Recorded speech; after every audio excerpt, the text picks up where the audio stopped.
To all of you. My name is Abid and I will be the host for today's panel discussion. Welcome once again to the reality show.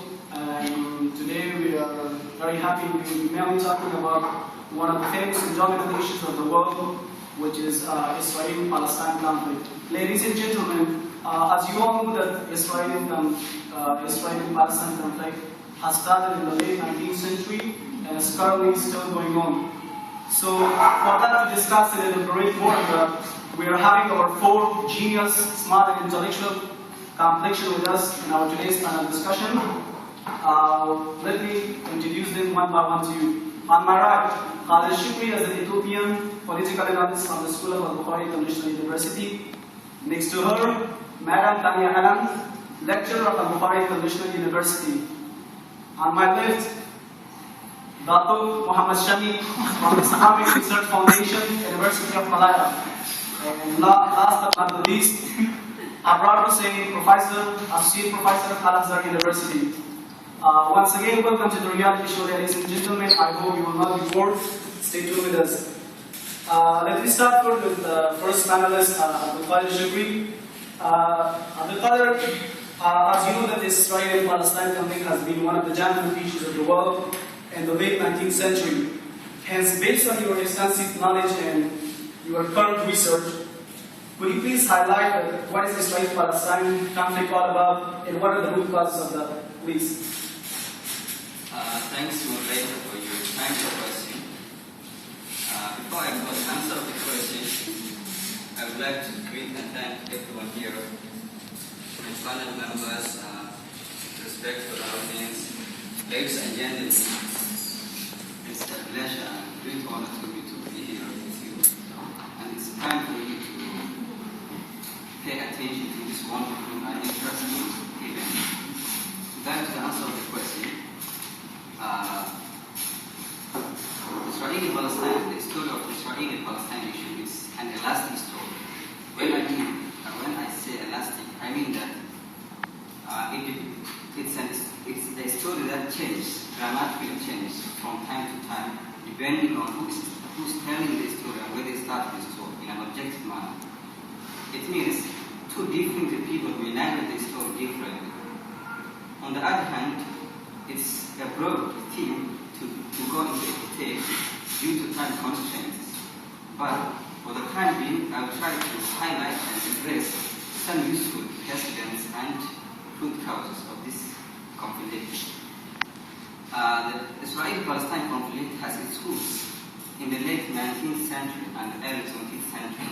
This period marked the birth of two major nationalist movements called Zionist movement and Arab national movements. Both these two major political systems have been formed in that time, both striving to get independence and self-determination for the people in the Middle East of Palestine. Alright, thanks for the diverse information. As you mentioned during your speech about the conflict, but could you just please mention about the first incident of this conflict, how it goes from time to time? To some extent, when you look at the historical background of this conflict and how it started and grew from time to time, it's a wonderful. There have been a lot of wonderful incidents. But to mention one of the first recorded violent incident of this conflict, it was when the Jewish people attacked a wedding ceremony of Arab family at that time. Then they attacked and shot the Arab man. Then followed by immediate response of the Arabs. Then the story of the conflict started with such a simple incidents and arguments. Then from time to time it got bigger and bigger until it became this level of nation-to-nation conflict. Thank you for the details. Your previous point you mentioned before about the Zionism movement. What was the main intention of the Jewish people for the formation of the Zionism movement? Could you just please elaborate more on that? Yes. he mentioned the first definition of the answer of my first question, I mentioned about what Zionism movement, and I mentioned two kinds of political movements, Zionism and abolition movement. So, to stress on this Zionism movement, it was a political and religious movement belongs to Jewish people. So, looking back at the historical background of this conflict, in the late 20th century, the Middle East has been under the rule of Ottoman Empire. Ottoman Empire was a very powerful Islamic country that used to rule in the Middle East and most of the world during that time. Therefore, Jewish people used to live under this kingdom. Therefore, they felt that they are not feeling happy. They felt that they do not get free. Yeah, they wanted to get fair treatment, and they felt that their rights are violated. In response to this, they fled out of the country and spread to all over the world, like United States of America, USA, Canada, and everywhere, expecting to get secure and good life. Then, from this context, they did not get any better life as they were expecting. They were not welcomed. Rather than the European countries and many other countries in the world developed a sense of anti-Semitism. That means a strong hatred against the Jewish people. And even they were persecuted very badly. As you can see from the history, Hitler alone, the leader of German government at that time, killed 6 million Jewish, to the extent that the Jewish people remained people with no land, people with no rights, people with no place to live. Then, as a solution to this problem, they encouraged themselves to form a movement which they called the Zionism movement. So they formed this movement as a representative of the creation of the future Jewish nation in the land of Israel, followed by a lot of hard-working and financial organizations they created, and all of they encouraging themselves to migrate back to the land of Palestine and to build their government. So this is the meaning of the Zionism. It was very long and it was a very big move and it was quite problematic. Thank you, Abid Saidy. We will catch you soon. Okay, now moving on to the next panelist, respected Professor Abrar Hussain. Professor, as you know that there are so many conflicting factors that cause the Israeli-Palestine issue, and one of the main and important factors of this conflict is the Suez Canal. So, from your own research, based on your own research and extensive knowledge, could you just please tell us what is the significance of Suez Canal that leads to major conflict between Israel and Palestine, please? Thank you, Master of Ceremony, for giving me a chance to speak on this dominant issue in the world. So, first of all, let me tell you what are the major factors that bring this conflict in the world. With the declaration of the creation of the Israel, many Arab states declared war. Israel is a very small country, but Arabs with large populations are fighting against Israel. But Israelis were able to gain offense and defeat the Arab armies. The Arab peoples, humbled by less than total commitment and lack of coordinations. The Israeli peoples got the benefit of better training and weapons. At the end, when the war ended, the Israelis emerged from the war with control over 75% of Palestine. The other parts of Palestine was overtaken by the Arabs. Egypt overtook the Gaza Strips and to Jordan took over the West Bank.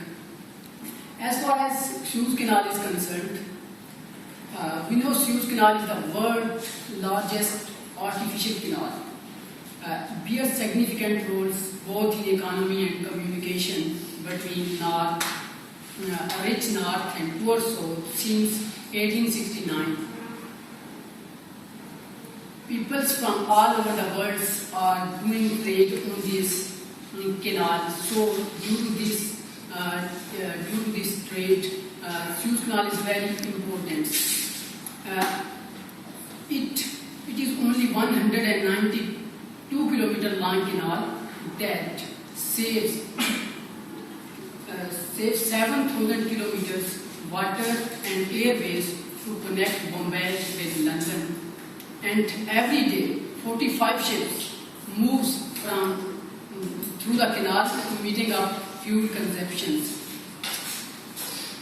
In 1956, the Suez Canal became world major conflict because the French and Britain, they are trading on these canals. They want to took the controls over canals not only for commercial use, but also for colonial interest. So at that time, the government of Egypt just had been taken by Gamal Abdel Nasser, who claimed that the canal belonged to Egypt. So he declared war against these people. They are fighting. Then United States took interest in this conflict. They want to solve it. So the United States pressurized the two European states to back loans. When they back loans, the controls were again given to the in March 1956 was given to the Egypt, and it was allowed to Egypt if they want to give anyone permit to trade their vessels, so they have to took the permission from Egypt. Okay, thanks. Your information and your statement was good, but could we observe the successive occupation of Israel and Palestine after Israel and Arab neighbors war? Yes, we can. As you can see, when in 1967, Israel fought its Arab neighbors in the war, in 6-day wars. The Gamal Nasser's closed the straits of Tehran to the Israeli ships. So the Israeli, in response, attacked to Egypt, to the Gaza Strip that were held by the Egyptians. So the Jordan start fighting on the Israeli towns. So Israel, in this response, Israel took over the West Bank that is held by the Jordanians. And Israel, the Palestinians under these areas came under the Palestinian rules. So Israel started to implement their Jewish settlements in that areas. In 1987, Israel began to build Jewish settlements in these territories, and Palestinians began to rebel against the Israeli occupations. But this had apparently failed in 1991. Thank you, Prof. That was a good discussion. Ladies and gentlemen, I hope you are not bored. We will be finishing soon now. Let's move on to the next panelist, Dr. Muhammad Shammed. As you know, the point was just mentioned by Professor Abrar about the Suez Canal, which is also one of the important factors, the conflicting factor of the Israel-Palestine issue. And besides that, there is another very important factor to be highlighted, is the religion factor. That all the Muslims, Jews, Christians, and all are claiming right over this land of this piece of land. I mean, Jews are claiming that this land is theirs. Muslims are claiming that this land belongs to them. All these. So, based on your own research, could you just please elaborate more on this issue? Assalamu alaikum. First,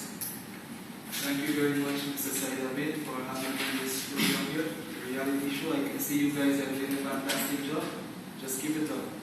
On the topic of Israel-Palestine conflict, the origin and the prospect, one of the major concerns that is related to this topic is religion.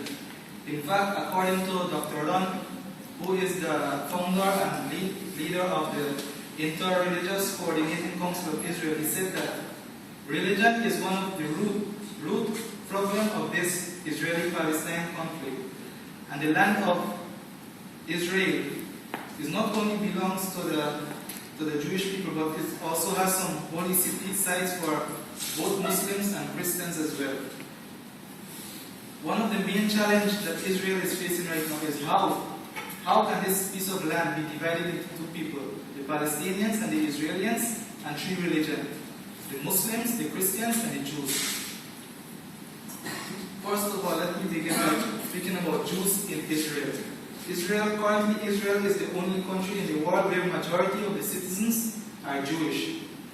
The Jewish religion in Israel ranges from those who are secular to those who are ultra-Orthodox in the religion. And Judaism, some of the most holiest sites in Judaism religion is in Israel. Take for example, the Western Wall, the Temple of Mount, the Tomb of David, the Rachel's Tomb. All of these are all sacred sites of Judaism religion that is located in this piece of land. That is why these people are claiming their rights over this land. On the other hand, let us look at the Christians in this land here. Israel is the home of most of the holiest sites as well for Christianity, including the church where the Christians who believe that their Savior Jesus Christ was crucified and resurrected. This church is located in Israel. You also have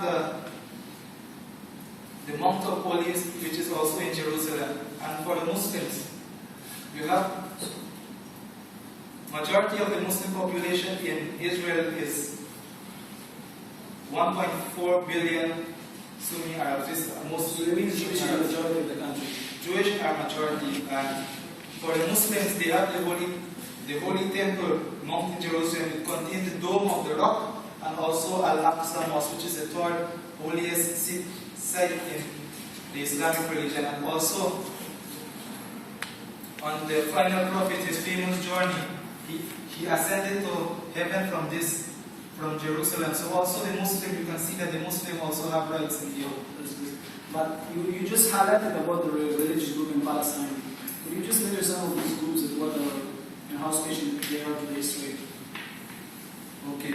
Apart from the Muslims, the Jews and the Christians, there are also the Baha'i and the Druze, another religion, Druze faith in Israel. And the Jews community has a special standing in Israel because of its contribution towards protecting the country. And there are approximately 113,000 Jews in Israel presently. And also, they have some important sites in this place. The tomb of the father-in-law of Moses is located here. And as we can see, this religion, they all have some holy sites in here. They all have rights to claim over this land. Any massacre, any conflict, any fighting in this land will cause severe destruction. As a result of this, in 1991, the Inter-Religious Coordinated Council of Israel was formed, and it was founded by Dr. Allan, and he is currently the head of this organization. Just to conclude in highlighted, so it means Jews have a lot of evidence in books compared to Christians and Muslims. Thank you, Dr. Now, ladies and gentlemen, I hope you're not bored. Now we are moving on to our last panelist, Madam Tania, Allan. Now is the time to explore the effects of this conflict after the conflict started in the late 19th century and is still going on. So let's know and let's hear about what are the effects of this conflict. So let's listen to Madam Tania, Allan, please. Thank you, Mr. Said, for inviting me here, and very good afternoon to you all viewers and to my fellow panelists. I'm here to discuss and talk about the impact of the conflict on daily life. Okay, the reality of this conflict is played out in the day-to-day experience of average Palestinians and Israelis.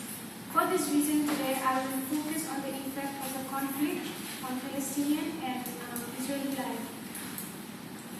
occupation controls almost all aspects of Palestinian life. Children have difficulties getting to school, and parents also have difficulties to go to work.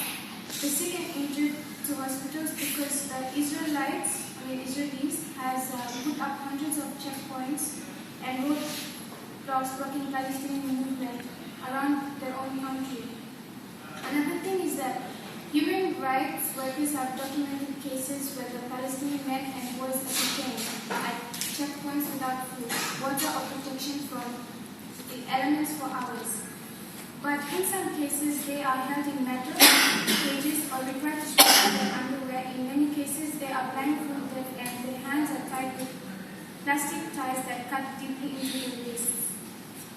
In 2002, Israel began constructing a barrier through the Palestinian West Bank, confiscating huge tracts of land, demolishing many homes and crops, cutting off many Palestinians from their means of survival and making traveling more difficult for the entire population. However, among the Jews and Muslims in Israel and Palestine, the Golden Rule has been largely forgotten. The principle that one should not do to others what one would not wish done to oneself and have been integral to both faiths. In the Holy Land, God's love has been replaced with murderous indifference to the rights of others and hardly wounded joint contest to terrorist civilian populations. The ongoing conflict between Israel and Palestinians has killed and wounded many people. It has done even greater damage to the human principles at the heart of both Judaism and Islam. Their right to speak in the religion community is also certainly challenged, and their utterances blacken the reputations of both religions. Lastly, according to the World Bank, the combination of checkpoints, the separation barrier through the West Bank, and other closures, all of which greatly limited the movement of workers and goods. It has caused the Palestinian people to suffer one of the worst recessions in modern history, with approximately 50% of the Palestinian population now living in poverty. And also illness and malnutrition has risen with this economic devastation.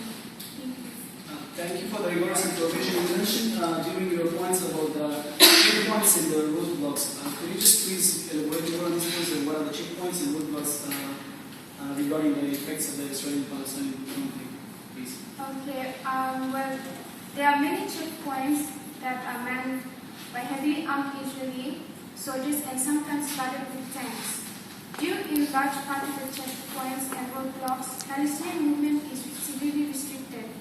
Journeys of short distances can stretch into hours when Palestinians are detained at checkpoints or forced to circumnavigate roadblocks or closed checkpoints. Sick or injured Palestinians frequently are prevented from traveling through the checkpoints. Sometimes it leads to death.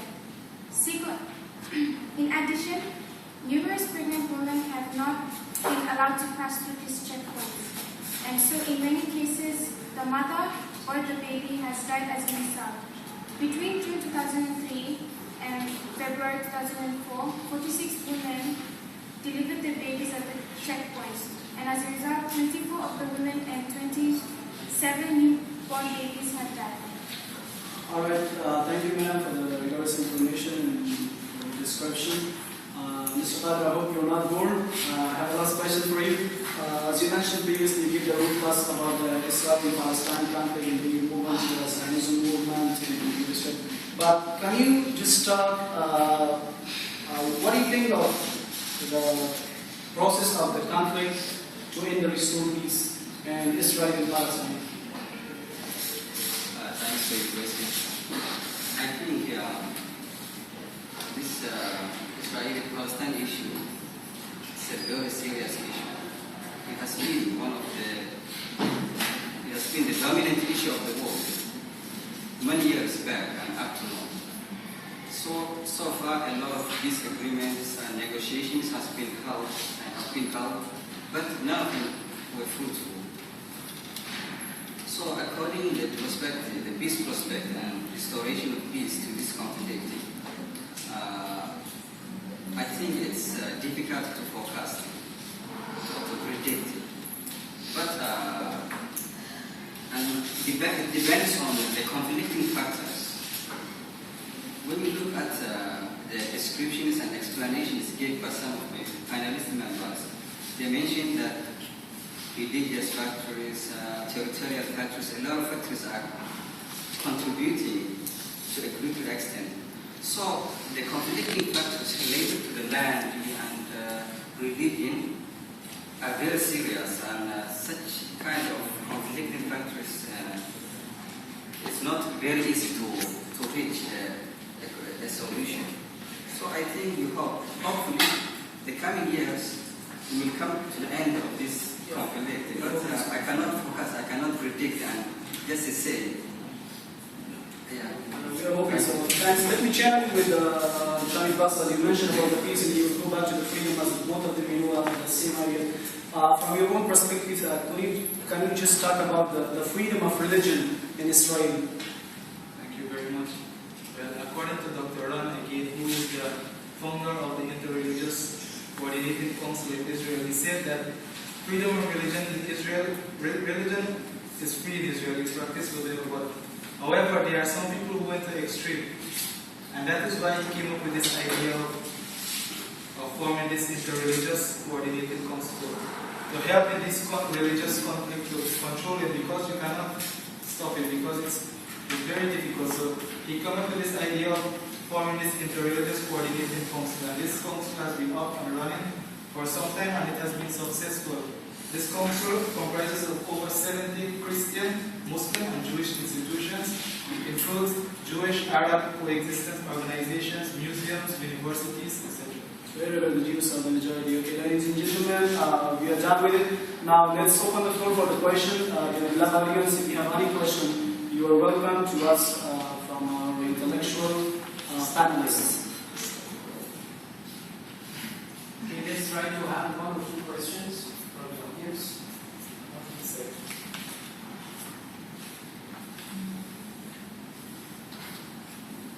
Yes, please.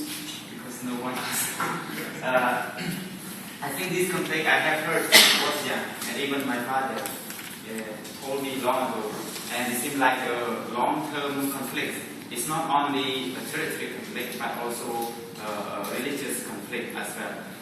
It means like, so the question I want to ask is like, what are the solutions should be used for these different types of conflicts in this term, and what are the partners should be involved for solving the conflict inside partner and outside? What are the main partners should be involved to solve this conflict? Gentlemen, your question is going to whom? Maybe Dr. Baksh and Abrar. Thank you for your question. Okay, for the religious part of this conflict, as I mentioned, there is the Interreligious Coordinating Council. This council will be up and running, and will help it to maintain the problem in this area. Also, to maintain this problem or to solve this problem, we need education, because as I said, religion is free in this area, but people go to the extreme. They don't know about each other, and that's why they cause all of this chaos and corruption. So for me, education is important here, and also you can have these councils as like the ICC, and this thing will help. I hope he answered your question. If any other question, you're welcome. The last question. Yeah. Yes, what are the partners that should be involved for solving this conflict? Do you mean the conflicting groups, or you mean the other people who are involved in the conflict? I mean, because the conflict is not only in maybe outside. Also, what are the partners? Who are the partners that should be involved and for solving the conflict? Mr. David has answered your question. Okay, for this, I think we need some of the leading organizations in the world, like the United Nations, some of the powerful countries as well. They need to step in, and because it's a very serious issue. The Palestine-Israel has been going on and on, so it's a very serious issue. The partner that should step in, I think the United Nations has not been doing a fair job concerning this issue. I hope you answered the question. Any other question? Okay, ladies and gentlemen, yes, please. Ladies and gentlemen, now is the time to conclude the topic. As you all know, that the Israeli-Palestine conflict has its roots for 100 years through back, and variety of violences which is still going on with no effective solution. So we are hoping for the best solution to solve this conflict in the future. And thank you, Khader, Shuakri, Madam Tania, Allan, and Dr. Shammed and Professor Abrar for joining us in our today's panel discussion. Ladies and gentlemen, see you tomorrow at the same time, same place. Thank you.